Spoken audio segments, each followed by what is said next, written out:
సాధారణంగా సుబ్రహ్మణ్యేశ్వర స్వామి వారి యొక్క చిత్తరువుని ఎవరైనా ఇలా చూశారనుకోండి, ఆయన మూర్తిని ముద్దులు మూట కట్టేస్తున్నాడండి అంటారు.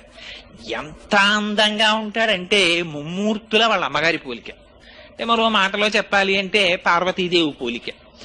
అంత అందంగా ఉంటాడు ఆయన. మహానుభావుడు ఆ విభూతి రేఖలు పెట్టుకుని, ఆ కుంకుమ పెట్టుకుని, ఆ చేతిలో శక్తి శూలాన్ని పట్టుకుని నిలబడితే ఆ వల్లీ దేవసేన సహిత సుబ్రహ్మణ్యేశ్వర స్వామి వారి దర్శనము చేసినంత మాత్రం చేత మనస్సు లయమైపోతుంది. అయితే అనేకమైనటువంటి దేవతాంశములు జన్మించాయి. కానీ వీటికి లేనటువంటి చిత్రం అంతా సుబ్రహ్మణ్యేశ్వర స్వామి వారి అవతారం దగ్గర వచ్చింది. ఎందుచేత అంటే మీరు ఏ గ్రంథం తీసుకోండి, పవిత్ర గ్రంథం శ్రీమద్ రామాయణం తీసుకోండి, బాలకాండలో సుబ్రహ్మణ్యేశ్వర స్వామి వారి అవతారం చెప్తారు. భారతం తీసుకోండి, సుబ్రహ్మణ్యేశ్వర స్వామి వారి గురించి చెప్తారు. వామన పురాణం తీసుకోండి, సుబ్రహ్మణ్యేశ్వర స్వామి వారి గురించి చెప్తారు. స్కాంద పురాణం